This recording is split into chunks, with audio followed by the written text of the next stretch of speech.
Celebrity show मध्ये तुमचं पुन्हा एकदा स्वागत. मी आहे आरजे तेजस्विनी तुमच्यासोबत आणि आज आपण सेलिब्रिटी शोचा पार्ट 2 करतो आहे मयूर वैद्य आणि मधुरा वैद्य यांच्यासोबत. तुमचं दोघांचंही मनपूर्वक स्वागत. आणि समर स्पेशल शो करतोय कारण उन्हाळ्याच्या सुट्ट्या असतात, त्याच्यामध्ये आपण जास्ती काय काय एक्सप्लोर करायला बघतो आणि नृत्यासारखा प्रकार आपल्याला शिकायला मिळाला तर त्याचं किती छान ह्याच्यापेक्षा छान गोष्ट कुठली असूच शकत नाही.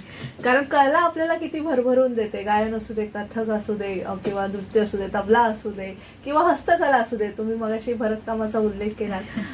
कला म्हणजे नेहमी कला देण्याच्या स्वरूपात राहिली आहे, घेण्याच्या ऐवजी.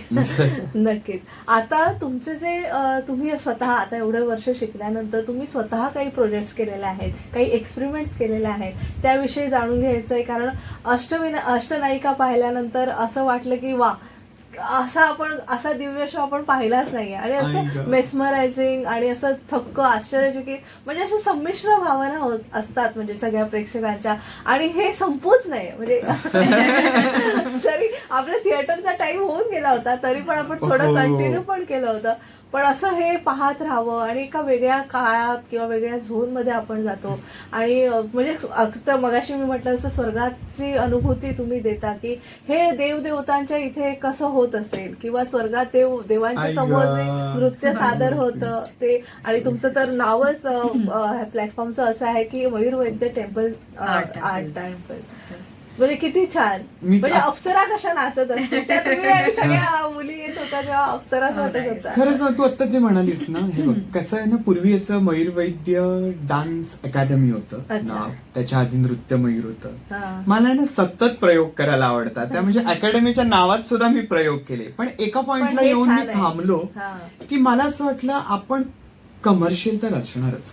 कारण माझं ब्रेड अँड बटर हे आहे ग, मी फक्त नाचतो आणि मग नाचण्याच्या पलीकडे मी शिकवतो. मग ते एक ब्रेड बटरच झालं जसं बघायला गेलं तर. मग त्याचं एक छान नाव म्हणून ती नावं ठेवली. पण नंतर लक्षात आलं की आपण कमर्शियल पेक्षा जास्त गोष्टी देतोय. आपण जास्त भावनिक दृष्ट्या मुलांना शिक्षण देतोय. याच्यात गुरु शिष्य परंपरा आता काही नाही राहिलेली आहे. जे कोणी करत असेल त्यांना खूप मोठं म्हणजे माझे मोठा नमस्कार आहे त्यांना की त्यांनी सांभाळली आहे. पण मुंबईत हे आता शक्य नाहीये. प्रत्येक जण कॉलेज शाळा करून क्लासला येणार आहेत, एक्स्ट्रा ऍक्टिव्हिटी म्हणून करणार आहेत. आणि ही एक्स्ट्रा ऍक्टिव्हिटी त्यांना करिअरमध्ये भाग पाडण्यासाठी आपण प्रयत्न करत असतो.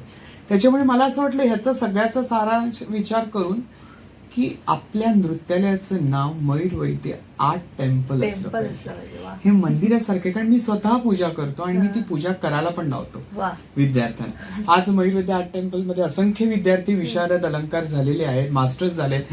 मधुरा पण माझ्याकडनं विशारद अलंकार झालेली आहे, मास्टर्स केलेले आहे तिने. त्याच्यामुळे मला हे सांगायला खूप अभिमान वाटतो.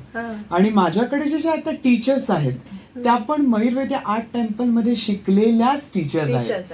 जसं आता मेन टीचर आमच्याकडे हर्षाली म्हात्रे, भूमी नागदा आहे, संयुक्त आहे, अनन्या आहे, प्रांजली आहेत.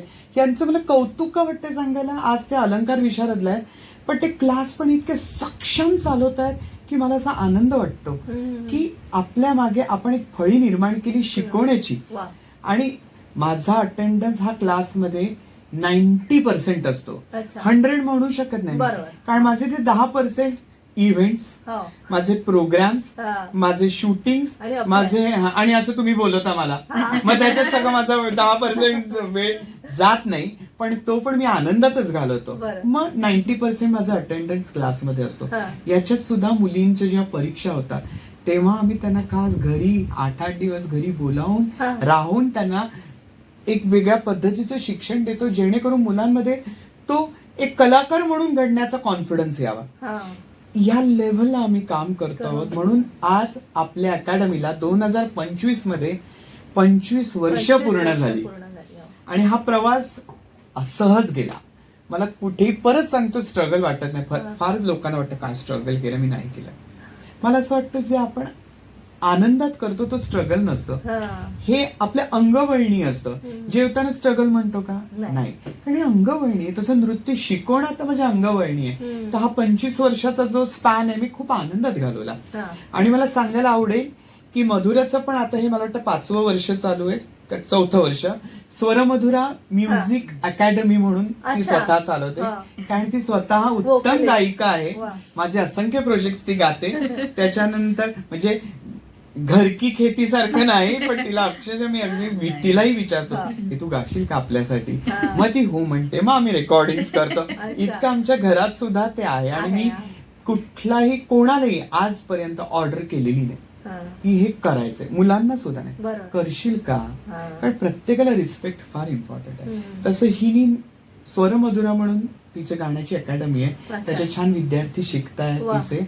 आणि उपशास्त्रीय शास्त्रीय या 2 शैली ती त्या क्लासमध्ये शिकवते.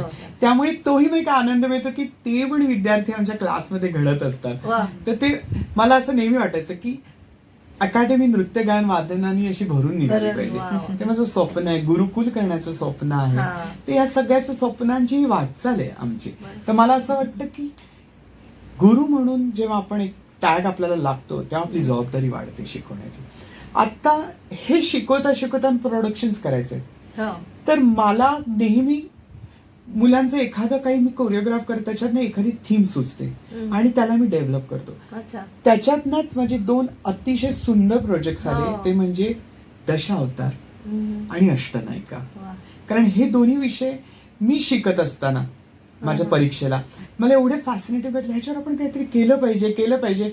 मग मुलांना शिकवताना नायिका की अरे ही नायिका किती छान हिने केली, मग ह्याच्यात आपण काय डेव्हलप करू शकतो. असं करत करत माझी ती गुरुदक्षिणा म्हणून मी अष्टनायिका खरं तर सुरू केलेलं. माझ्या गुरूंना आशाताई जोगळेकरांना ती गुरुदक्षिणा म्हणून मी ती दिलेली खूप वर्षापूर्वी.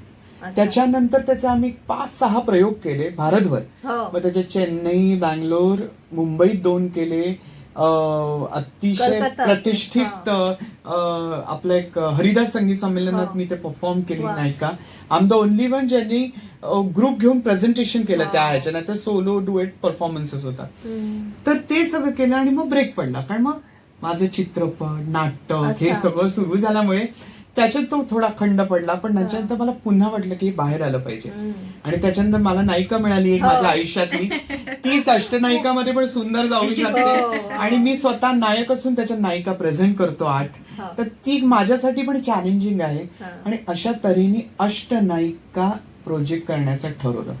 तेव्हाचा अष्टनायिका आणि आत्ताच्या अष्टनायिका जमीन आसमानाचा फरक आहे. कारण जेव्हा मी पुन्हा या करायच्या म्हटलं तेव्हा मला असं वाटलं की ह्या अष्टनायिका हा कोणी न ऐकलेल्या पाहिजेत मला.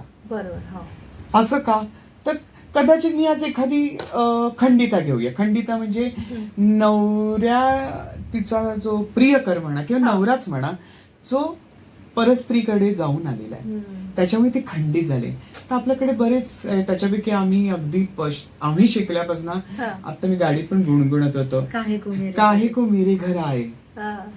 तर ही सगळेच नाचतात, मग माझं वैशिष्ट्य करायला. म्हणून एक प्रख्यात पखावज वादक आहेत, मृदंगाचारी म्हणतात त्यांना, पंडित रामदासजी शर्मा, जे गोपीजींबरोबर पखावज वाजवायचे, सितारा देवींबरोबर पखावज वाजवायचा असे हे. आणि त्यांची कन्या म्हणजे डॉक्टर पूनम व्यास, प्रतिष्ठित कथक नर्तिका आणि नृत्यांगना आणि परफॉर्मर, ज्यांनी ह्या 8 नायिका फ्रेश माझ्यासाठी लिहिल्या. आणि त्या कवयित्री आहेत, अतिशय सुंदर काव्य साहित्य त्यांच्याकडे आहे. तर त्यांनी या 8 नायिका दिल्या आणि या 8 नायिकांना मी स्वतः चाली देऊन त्याचं संगीत बनवलं. आणि ते लोकांना आवडलं हे माझ्यासाठी खूप. आणि तू पाहिलंय, खूपच आवडलं. एक्झॅक्टली. तर ते लोकांना म्हणजे मला त्याची धाकधूक होती. नाच ठीक आहे ग, नाच आवडू शकतो, संगीताचं काय, पण ते लोकांना आवडलं, प्रचंड आवडलं. बरं, आता काय झालं, ह्या नायिका ज्यांना माहिती आहे त्यांना कळल्या की या 8 नायिकांच्या अवस्थेप्रमाणे याची नृत्य आहेत आणि जी मी परफॉर्म केली. पण हे सामान्य ऑडियन्सला कसं कळणार, कारण माझा नेहमी प्रयोग हा असतो की माझं कुठलंही प्रोडक्शन हे जसं क्लासला आवडतं तसं मासला आवडलं पाहिजे. जसं तज्ज्ञ आहेत त्याच्यातले त्यांना जर आवडतंय तसं माझ्या साधारण ऑडियन्सला, एखादी आजी जरी आली किंवा एखादाच लहान मुलगा जरी आला तरी ते एंटरटेनिंग वाटलं पाहिजे. आणि त्याच्याच तोच थॉट ठेवून मी यांना चित्रपटाच्या गीतांची साथ दिली. मग असं ठरवलं की शास्त्रीय मी करणार आणि ज्या चित्रपटातली गाणी आहेत की ती नायिका चित्रपटात ना कशी दिसते दिसते. ती मधुरा मधुरा. परफॉर्म करेल. वा. आणि अशा पद्धतीने अष्टनायिका तयार झाल्या. आणि ह्याचा उलटा प्रवास कसा आहे हा. की या 8 नायिका झाल्यावर मी कथ्थकचं प्रेझेंटेशन करतो करता हो बरोबर. की प्युअर कथ्थक काय आहे. हम्म. आणि मग माझे ते तोडे तुकडे पर्ण नाचतो, हा. मग ते जुगलबंदी असं ते सगळं तू बघितलंच आहेस ते हा. सगळं. तर अशा पद्धतीने थॉट असतो. हा. सेम मी दशावतार दशावतार, हा. दशावतार पण मी असं क्लासमध्ये होतो आणि चल ग मत्स्य अवतार करून दाखव. हम्म. मग आमचे जयदेवांचे श्लोक वगैरे अच्छा. आम्ही सगळे ते परफॉर्म करतो. म्हटलं ह्याला आपण जरा कलरफुल बनवूया. हा. आणि मग मी तेच 10 अवतार शॉर्ट अँड स्वीट मध्ये परफॉर्म करायचं ठरवलं. आणि 45 मिनिटचा जवळ 1 आवरचा ते प्रोडक्शन झालं दशावतार. दशावतार. त्याच्यात 10 अवतार आहेत जे मी प्रेझेंट करतो आणि श्लोक आहेत. तर ते ऐकायला पाहायला खूप मेस्मरायझिंग वाटतात. हम्म. तर अशा पद्धतीने दशावताराचा आम्ही कार्यक्रम केला. आता पुन्हा तो आम्ही हा. आणतो तेव्हा आहोत. मला बोलवणार आहे. Yes. आता मला असं वाटतं त्याच्या आधी तू पोचली असशील तिकडे. आणि मला आवडेल तसं तू आलीस तर नक्कीच आवडेल. नक्कीच. पण आता त्याची तयारी सध्या चालू तयारी आहे. सुद्धा. तर दशावतार आम्ही लवकर घेऊन येतो हा. आहोत. आणि अष्टनायिका पण लवकर येतोय. हा. काय माहितीये एवढा तामझाम आहे ना, हा. सगळ्यांना तो शो घेण्यासाठी थोडी इच्छा पण झाली पाहिजे. हा. जोपर्यंत बघत नाही तोपर्यंत ती इच्छा नाही. जेव्हा बघतात हा. तेव्हा ते लोकांना वाटतं की हे आपल्याकडे झालं पाहिजे. झालं. असं ते आहे. तर आता शोज हे चालू आहे आमचं. हा. आणि कथक म्हटलं की कृष्ण राधा किंवा दुर्गा अगदी. हे कॉमन असतात. त्यामध्ये हे काहीतरी वेगळं आहे. आणि आपल्या शास्त्रीय संगीतात मेघ मल्हार, मियाकी मल्हार, तो मल्हारावर आधारित पण तुमचा काहीतरी शो आहे ना? हो मेघमल्हार. अगदी माझा मेघ पहिला मल्हार. शो अच्छा. तर मला तू सांगायला बोल. आवडेल. म्हणजे हिला किती पण अभ्यास केला हिने छान. मला नक्कीच सांगायला आवडेल की तो माझा पहिला शो होता हा. ह्याच्याकडे शिकायला सुरुवात हो केल्यापासून. हो हो. म्हणजे मी जून मध्ये सुरू केलं आणि जुलैत शो होता. अच्छा. पण म्हणतात ना की कॉन्फिडन्स वाढवणं हम्म. कसं त्याच्याकडे छान आहे की मला असं वाटत होतं की मला नाही अजून कथ्थक मधलं काहीच नाही कळलंय. हा. मी शिकले खरी पण मला नाही येते. मला ही गोष्ट माहित नाही, मला ती गोष्ट माहित नाही. पण ह्या पहिल्याच शो मध्ये त्याने मला 2 मेन कॅरेक्टर्स दिली होती. हम्म. एक होळीमध्ये राधाचं राधा. कॅरेक्टर होतं आणि दुसरं एक कंटेम्पररी होतं, कथ्थक आणि कंटेम्पररी असं अच्छा. मिक्स. Fusion. पण तो डुएट होता. माझ्याबरोबर रचित म्हणून एक मुलगा होता, त्याच्याबरोबर मी केलं होतं. आणि हे 2 ऍक्च्युली बघायला गेलं तसे मेन कॅरेक्टरचे डान्सेस त्याने मला दिले. आणि शिकवताना किंवा मी प्रॅक्टिस करताना कुठेही त्याने मला हे फील नाही करवलं की तुला नाही येते. पण हा. ते झाल्यानंतर जो माझा कॉन्फिडन्स लेवल वाढला हा. तो आजपर्यंत आहे. हा. आणि ह्याचं क्रेडिट कम्प्लीट ह्याला जातं. तू मेघ मल्हार जे म्हणालीस ना हा. ते नेहरू सेंटरचं प्रोजेक्ट होतं. अच्छा. तेव्हा काझी डिरेक्टर, आज ते आपल्यात नाही आहेत, खूप खंत आहे. पण काझींनी मला बोलवलं एकदा आणि सांगितलं मुझे ना कुछ बड़ा और ना कुछ अलग करना है अच्छा. और मेरा कॉन्सेप्ट है. त्यांचा कॉन्सेप्ट होता. म्हणजे क्या कॉन्सेप्ट है, पूरा हम मेघ मल्हार करेंगे, वा. सीजन्स भी बदलेंगे पर सीजन्स बदलेंगे पर शब्द नहीं होंगे, अच्छा. सिर्फ संगीत के ऊपर करेंगे. हो. तर मी त्यांना म्हटलं अच्छा ऐकून मी खूप चांगला Listener लिस्नर आहे, आहे. हा. मी ऐकून घेतलं. म्हटलं ठीक आहे, तो ऐसा कुछ करो कि वो दिखाई दे और लाइव म्युझिशियन्स के साथ. बापरे बापरे. हा. अरे लाइव. बरं लाइव म्हणजे मग मी त्याला दिली ना लिस्ट. मी म्हटलं अगर लाइव करना है तो वो रंग भी दिखना चाहिए म्यूजिक में भी. हो. तेव्हा तबला, पखावज, हा, सितार, सितार, हार्मोनियम ठीक आहे. मी सरोद सरोद घेतलं, आहे, हा. मी संतूर घेतलं, मी ढोलक घेतला, साईड रिदम घेतला, सिंथसायझर घेतला. अशी टीम अखंड 2 बाजूला म्युझिशियन्स. आणि त्यांना मी एकटा कंडक्ट करत होतो. रादर म्हणजे हा. म्युझिक डिरेक्टर तिकडे होतेच, हा. पण ते कंडक्ट मी करत होतो की कुठे काय चेंज होणार. हम्म. आणि ते अखंड कथकचं प्रेझेंटेशन. आणि ऋतू बदलतात, होळी येते.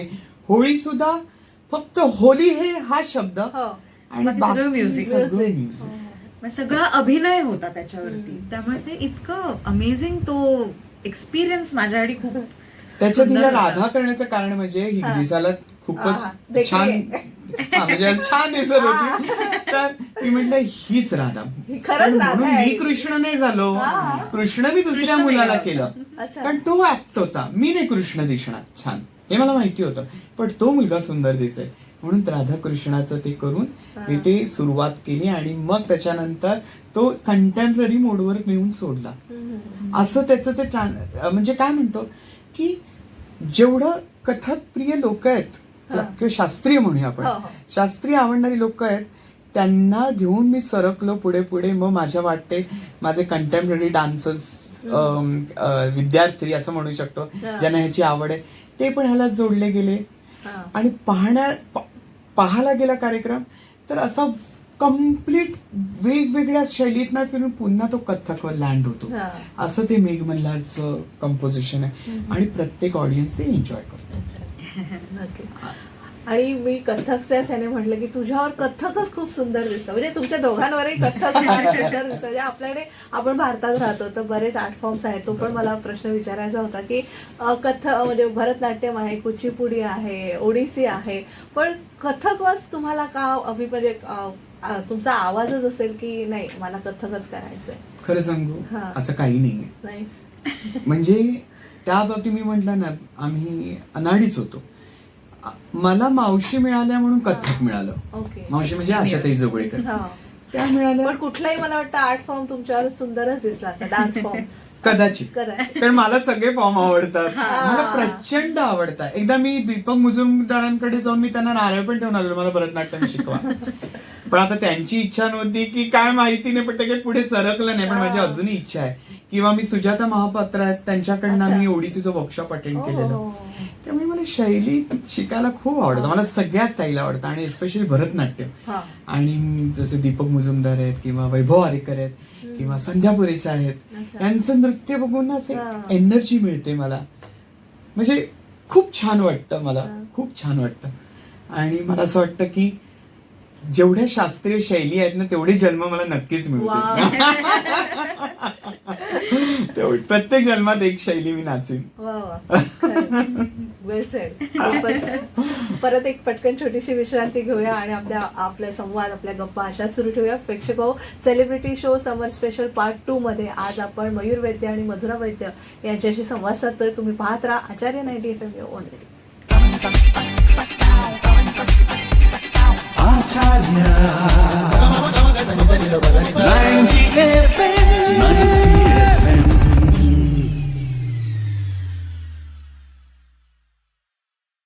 विश्रांतीनंतर तुम्हा सगळ्यांचं पुन्हा एकदा स्वागत सेलिब्रिटी शो पार्ट 2 समर स्पेशल मध्ये. आज आपण सेलिब्रिटी मयूर वैद्य आणि मधुरा वैद्य यांना आमंत्रित केलं आहे. तुमचं दोघांचंही परत एकदा स्वागत. थँक्यू. अर्थातच म्हणजे मी जसं म्हटलं अष्टनायिका पाहिल्यावर एवढा तो मोठा कॅनव्हास आहे आणि आश्चर्यचकित, धक्कादायक आणि बऱ्याच भावना म्हणजे नवरसच त्यात दिसतात. म्हणजे प्रेक्षकांचेही नवरस त्यामध्ये होतात की कधी प्रेक्षक रडतात, कधी आश्चर्यचकित होतात, भावविभोर होतात. तर असे सगळे भावना आहेत. पण म्हणजे त्यातलं म्युझिक पार्टही चांगला आहे, तुमचं नृत्य तर काय बोलायलाच नको त्याबद्दल. असे सगळे आणि कॉस्ट्युम्स, ज्वेलरी हे सिंक्रोनाइज आणि त्याच्यामध्ये एवढा अभ्यास आहे, एवढा स्टडी आहे की म्हणजे खरंच कौतुक करावं तेवढं थोडं आहे. तर ह्याचं सगळं मॅनेजमेंट किंवा ते सगळं सगळ्यांना घेऊन तयार करणं, ह्याच्या मागे सुद्धा एक वेगळा अभ्यास आणि वेगळा दृष्टिकोन आहे. त्याविषयी जाणून घ्यायचे, कारण त्या गाण्याला हा कॉस्ट्युम, ही ज्वेलरी तिकडे मी घेऊन जाते. तुम्ही थोडस सादर करून दाखवलं तरी आवडेल. किती तू सुंदर प्रश्न विचारते का. मला असं वाटतं आठवडाभर एपिसोड दाखवायला लागतील. कॉस्ट्युम जर म्हणालीस तर खरंच आहे, कारण नायिकाच्या अवस्थेप्रमाणे रंग आहेत. प्रयत्न केला आम्ही त्या शेड्स मध्ये जायचा आणि हिनी पण तो प्रयत्न केला की त्या शेड्स मध्ये राहण्याचा. आणि त्याच्यामुळे ते कॉस्ट्युम मीच डिझाईन करतो, ज्वेलरी काय असेल मी डिझाईन करतो की कशी कुठल्या ह्याला बिंदी कशी असेल, त्याचा कंबरपट्टा कसा असेल, त्याचा दुपट्टा कसा असेल, त्याचा घागरा कसा असेल, या सगळ्याचा विचार केला जातो. आणि तसंच जसं समोरची जर मेन कॅरेक्टर आहे तर मग बॅकग्राऊंडलाच मुली काय घालून असतील आणि त्याही तेवढ्याच सुंदर दिसल्या पाहिजेत. की असं नाही की बॅकग्राऊंड आहे म्हणून आपण थोडंसं दुर्लक्ष केलं असं नाही, त्याही त्या सुंदर दिसल्या पाहिजे. असं करून ते सगळं अष्टनायिका डिझाईन केलं, माझे कॉस्ट्युम. आणि मला कॉस्ट्युमीमध्ये एक व्हिडिओ पण टाकलाय. मला साधारण 1.5 मिनिटं लागतो कॉस्ट्युम चेंज करायला. हो. मी 1.5 मिनिटात तो एक वेगळा कॉस्ट्युम episode होईल. करतो. त्यामुळे हे आम्हाला आवड आहे, हे करण्याची आवड आहे, कपडे घालण्याची आवड आहे, सजण्याची आवड आहे सजण्याची, आणि तेवढाच प्रोग्राम झाल्यावर काढण्याची. अच्छा. मग कॅज्युअल्स मला आवडतात, ते जे काही ते रंगमंचात.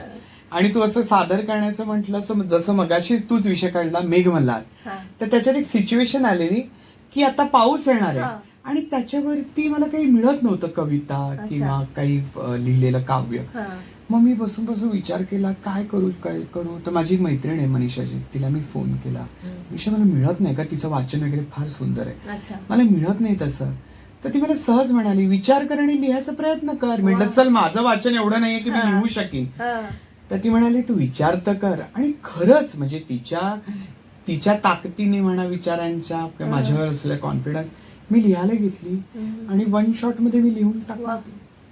त्याचं मी सादरीकरण करेन. कवी मयूर वैद्य. नाही एवढं नाही, हे काम चलावपणा आहे माझा, की मला आता तिथे गरज आहे, तिथे मी माझा वापर कसा करू शकेन, एवढंच. पण ती पण एक वेगळी प्रतिभा लागते. अगदीच त्याशिवाय अगदीच. तुम्ही- मी हे परफॉर्म करून झाल्यावर मला संगीत तो जे देतो त्याच्याबद्दल बोलायची हो, इच्छा आहे. मी नक्कीच, नक्की नक्कीच. शेअर करीन. हा. मी म्हणतो हा. थोडस इथे बघून बोलावं लागतंय, हो, एवढं चालेल. पाठ नाही माझं. घनन घनन घन बादल आए तो आए कारे आए, तन मन सुख है नाच नचा, बिजली भी वह शोर मचाए, ता थुड़ंग तड़ तड़ तड़क तड़क तक थर्र दमके, चमक चमक चमके, चमक चमक चमके, चमक चमक चम गगन आकाश, गगन भूमि मानो एक प्रेमी, प्रेम मिलन की आस लगावे, देख यह दृश्य खिल जावे, मन मयूर रोमांचित भय. मी स्वतः रोमांचित झालो हे सगळं बघून.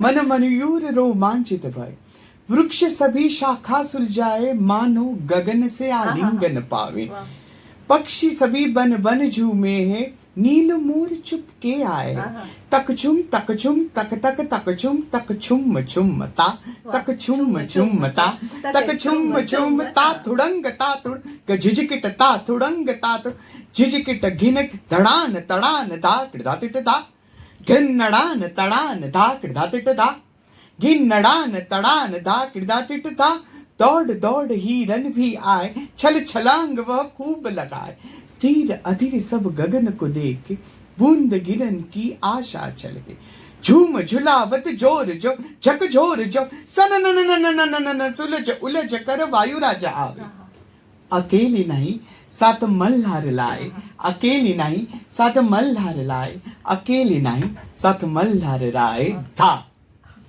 अशी ती कविता आम्ही कमाल, केली. कमाल. अद्वैत आहे म्हणजे- महाराजींना पण ही खूप आवडली कविता.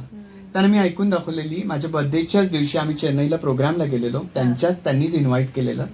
आणि तिथे मग रात्री बसून मी त्यांना म्हटलं माझी कोशिश की है, तर त्यांना खूप आवडली कविता आणि बहुत सुंदर की है, उसको तुम नाचो.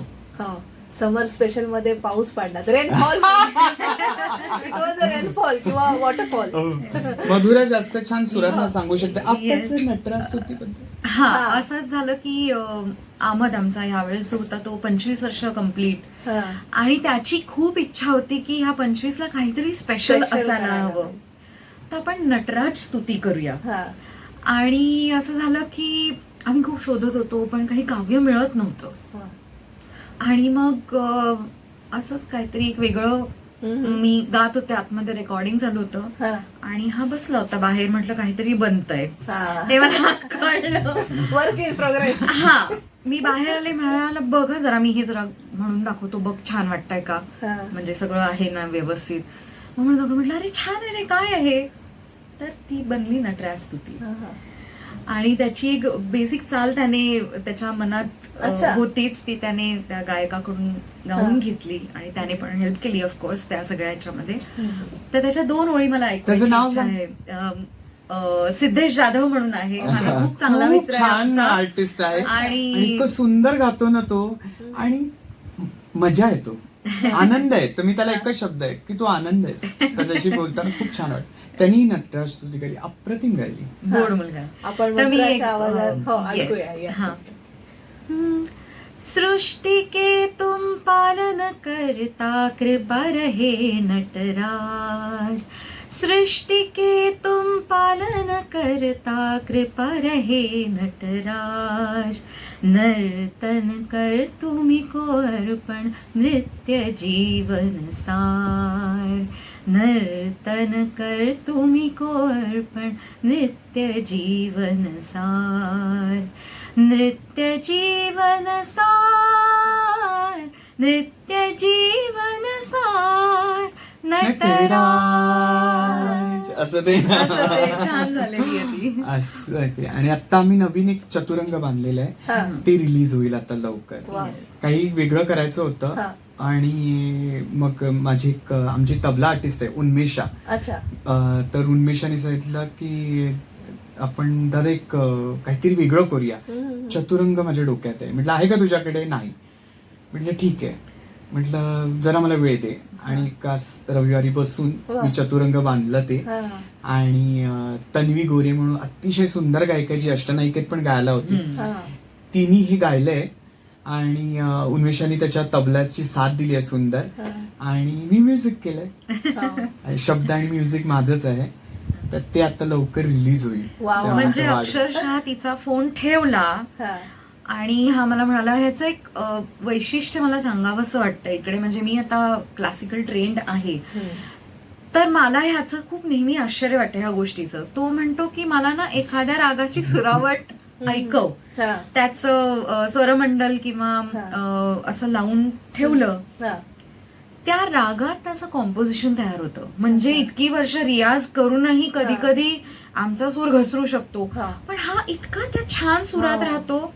म्हणजे ऑफकोर्स त्याला आम्ही किंवा तो संगीत किंवा नृत्य जगतो अगदी. म्हणजे गुरूंचीच कृपा आहे. सत्तर मावशींना गाताना ऐकलंय, सत्तर महाराजींना गाताना ऐकलंय. त्याचं क्रेडिट त्या दोघांना सगळं कानावर इतकं सुंदर पडलं ना. आणि त्यावेळेस आम्ही इतके सुंदर प्रोग्राम्स ऐकायचो. मला वाटतं हे सगळ्यांची कृपा आहे. आवड असल्यामुळे मी ते ऐकत होतो आणि ऐकत असल्यामुळे कुठून तरी ते बाहेर पडतं. तो हा प्रकार असं मला वाटतं. त्यामुळे माझं क्रेडिट नाहीये. हे काहीतरी निर्माण होतं, ईश्वर तयार करतो. जसं मला माझ्या मावशी म्हणालेल्या, मयूर तुझा जन्म हा फक्त नृत्यासाठी झाला हे विसरू नकोस. तुला काहीतरी देण्यासाठी देवानी पाठवलंय. आणि मावशी कोणाला बोलत नाही आणि कोणालाच म्हणाल्या नाहीयेत, हे मला 100% सांग. हे माझ्याशी बोलल्यात. किंवा अर्चनाताई म्हणते की नृत्य दिग्दर्शन, की मयूर तुझा विचारांचा झरा हा कुठून पाझरतो ना हे कळत नाही, म्हणून तो झऱ्यासारखा आहे. ते मला असं वाटतं हे गुरूंनी आपल्याला पारखणं, याच्यामुळे मला असं वाटतं आपण छान काम करू शकतो. आणि संगीत हे होतं. आणि मी खरं सांगू, करताना मी हम बोले सो कायदा नाहीये, मी हिला प्रत्येक वेळेला विचारतो ही ट्यून अशी अशी आहे, चतुरंगची ट्यून अशी अशी आहे, जाते का आणि तुला आवडते का, हे असतं. मग ती म्हणते हो हो. मग आता ती तन्वी आल्यानंतर तन्वीला मी घरी बोलवून, तन्वी बघा आवडलं नाही तर स्पष्ट सांगा. नाही, कारण मी लोकांना फसवू नाही शकत किंवा माझं छान आहे हा ऐका हे नाही करू शकत. मला सांग की इथे नाही बसत आहे, कुठे कुठे हे जातंय, की हे आपल्याला इथे आवडतं घेतलं पाहिजे, हे सांग. मग तिने पण अगदी प्रामाणिक, तिच्यावर विश्वास आहे, मला एक विशेष विश्वास आहे, तर ती अगदी प्रामाणिक सांगते. आणि ती स्पष्टपणे की दादा हे नको माहिती, मग नाही असं. त्यामुळे आणि सगळ्या गायक वादकांचा मिलाप खूप छान झालेला आहे. म्हणजे प्रत्येक कार्यक्रमातच आता आपण भारत म्हणतो अध्यात्माचा, आयुर्वेदाचं आहे आणि तसंच कथकचं सुद्धा आहे किंवा सगळ्या नृत्य प्रकारांचं आहे. तुम्हाला भारतात परफॉर्म करताना सगळ्या ह्या संमेलनांमध्ये किंवा संगीत महोत्सवांमध्ये कसं वाटतं आणि अब्रॉड जेव्हा परदेशात कसं वाटतं? कारण परदेशात सुद्धा आता सगळे भारताकडे आकर्षित होतात आणि नेहमी आपण भारत हा नेहमी केंद्रबिंदू राहिलेला आहे सगळ्या परफॉर्मन्स बाबतीत म्हणे. तर तुम्हाला कसा, लोकांनी कसं तुम्हाला अप्रिशिएट केलं? मी खरं सांगू का तेजस्विनी, मी ना नृत्य अर्चनाच केली आहे, मी पूजाच केली नृत्याची. त्यामुळे लोकांना आता काय, लोकांना माझं काय आवडलं पाहिजे डान्स, आता मी किती चक्र्या मारू याच्यात मी कधीच गेलो नाही. मला असं नेहमी वाटलं की मी भक्ती केली आणि भक्ती स्वरूप मी नृत्याची सेवा केलेली आहे, तर तीच मला रंगमंचावर जाऊन करायची. मला कॉम्पिटिशन नाही करायची किंवा मला माझा चमत्कार नाही दाखवायचा आहे. जे माझ्यात आहे ते जर सुंदर झालं तर तो चमत्कारच. आणि तशा पद्धतीनेच मी नृत्य केलं. कुठल्याही देशात गेलो तरी जे मला हवंय तेच मी नाचलो वा. आणि जे लोकांना हवंय ते देण्याचा मी प्रयत्न केला. मला वाटतं ही माझी जादू असेल आणि तू जसं म्हणते की आलं की मला छान वाटतं तुझ्याशी बोलून, तसं प्रेक्षकांचं होतं. मी माईकवर आल्यावर लोकांना आवडतं मी बोललेलो आणि मग लोक प्रेमात पडतात. प्रेमात पडलं नाच आवडतो. म्हणूनच प्रत्येक ठिकाणी लोक बोलतील असं नाही आहे. मला त्यांची मेंटॅलिटी वेगळी असू शकते, पण मला असं वाटतं की ज्यांना मी आवडतो ते मला नक्की बोलवतात आणि मी असे असंख्य कार्यक्रम करतोय, केलेले आहेत, पुढेही करणार आहे. फक्त हे सगळं ना प्रेमाने मला घेऊन जायचंय. म्हणजे लोकांचे आशीर्वाद सुद्धा, लोकांचं प्रेम सुद्धा, हे मला असं घेऊन पुढे सरकायचं आहे. आणि जेवढं मी देऊ शकलो जो ऑडियन्सला आणि माझ्या जवळच्या लोकांना, तर माझ्यासारखा लकी मीच. खरंच खूप खूप शुभेच्छा तुम्हाला दोघांनाही. आणि खरं आई वडिलांचं म्हणजे आईचं जास्ती कौतुक आहे. आपण आईचे जास्ती आभार मानूया, कारण मयूर हे नाव किती समर्पक ठेवलंय. आणि मोराला पाहिल्यावर सगळ्यांना आनंदच होईल, मोराला पाहिल्यावर सगळ्यांना प्रेमच वाटेल असा मयूर आहे. मयूर बनलं मला आठवण, महाराजजी माझ्या गाडीत बसलेले मागे, मी चालवत होतो गाडी, त्यांनी मला सहज विचारलं, मयूर तुम्हारा नाम किसने रखा? तर म्हटलं महाराजजी मयूर मेरा नाम मम्मी ने रखा. पहले रखा या बाद में रखा? म्हटलं नाही पहले ही रखा. तर ते पण खूप चेष्टा करायचे. तर मला म्हणायचं तो तुम्हारी मम्मी की बहुत दूर की सोच होगी. आणि नंतर एक त्यांनी टाळलं, तूने वो उसको पाला ये सबसे बड़ा हो गया, नहीं तो क्या हो जाता, मयूर नाम रखे कुछ और करते तो. आणि एकदा सचिन पिळगावकर म्हणाले स्टेजवर की मयूर तुला तुझ्या पायाचा अभिमान असेल, पण त्या बिचाराला अभिमान नसेल, एवढे तुकडे पाय त्याचे, पण तुझे पाय एवढे सुंदर आहे, तर तुला त्याचा अभिमान आहे म्हटलं. मी म्हंटल मला वाटतं डेस्टिनी आहे. माझ्या आईला कदाचित त्याची पूर्वकल्पना असेल, कारण माझ्या आईला नाच खूप आवडायचा आणि तिला ते करता आलं नाही, तर ते कुठेतरी तिच्या रक्तातनं माझ्यात आलं आणि मी सगळ्यांना देऊ शकतो. आणि तुझा जो नृत्याचा पिसार आहे दोघांचा मला फार खूप आनंद देतो. आणि खरंच तुमच्या आता टेम्पल ट्रस्टला, मयूर वैद्य टेम्पल, आर्ट टेम्पलला 25 वर्ष झाली आहेत. आम्हाला तुला पुनर्जन्म जसा नृत्य करण्यासाठी हवा आहे, तसा आम्हालाही 25 वर्ष मिळू दे नृत्य तुझी पाहण्यासाठी. तुम्हाला दोघांनाही नाचताना आणि गाताना पाहण्यासाठी आम्हाला तेवढा काळ मिळू दे. नक्कीच तुम्ही दोघं इथे आलात, मी सिद्धिविनायका चरणी प्रार्थना करेन की खूप तुम्हाला उत्तम आयुष्य आरोग्य मिळू दे आणि कलेची नृत्याची साधना करता येऊ दे. धन्यवाद तुम्ही आलात. खूप खूप थँक्यू सो मच. थँक्यू. तर प्रेक्षको, सेलिब्रिटी शो मध्ये समर स्पेशल मध्ये आपण मयूर वैद्य आणि मधुरा वैद्य यांना आमंत्रित केलं होतं. आमची ही मुलाखत तुम्हाला नक्कीच आवडली असेल अशी आशा व्यक्त करते. आमच्या कमेंट बॉक्समध्ये तुम्ही अभिप्राय जरूर कळवा आणि मला तेजस्विनीला निरोप द्या. धन्यवाद.